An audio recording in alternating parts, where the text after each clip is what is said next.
एक बार एक वैज्ञानिक ने एक टिड्डे तो पकड़ा और उसे अपनी आवाज पर छलांग लगाना सिखाया। वैज्ञानिक टिड्डे से कहता कूदो, टिड्डा उसके आवाज सुनते ही जोर से छलांग लगा देता।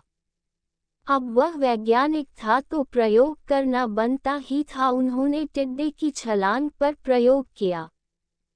वैज्ञानिक ने उसकी एक टांग तोड़ दी और फिर बोला कूदो। अब टिड्डे की छलांग की दूरी कम हो गई।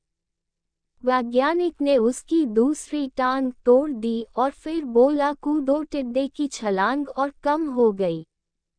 अब तोड़ी गई उसकी तीसरी टांग, फिर छलांग की दूरी और कम हो गई। एक एक करके बेचारे टिड्डे की सारी टांगें तोड़ दी गई। अब आखिरी टांग टूटने पर जब उससे कहा गया कूदो तो वह हिल भी नहीं पाया।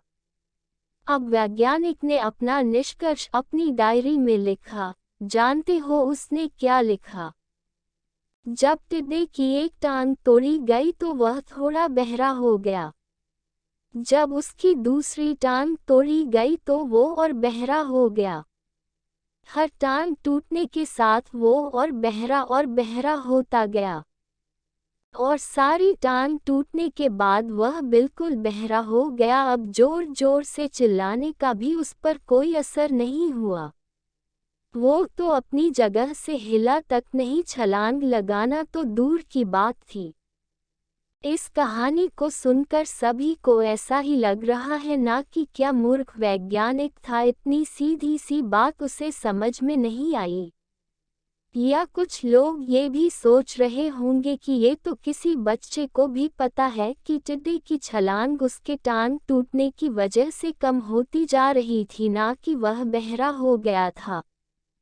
दोस्तों, हम सभी जीवन में कई बार ऐसे ही मूर्ख बन जाते हैं। कई बार जीवन में दो घटनाएं एक साथ ऐसे घटती है कि उनका एक दूसरे से कोई संबंध होता ही नहीं, फिर भी ऐसा लगता है कि गहरा संबंध है।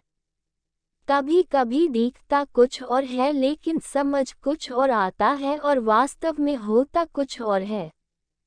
इसलिए अगर पछताना नहीं है तो जीवन में जल्दबाजी में कोई निर्णय ना ले, हमेशा समझ-बूझ का इस्तेमाल करें, सावधानी बरते, नतीजे सोच विचार कर ही निकाले।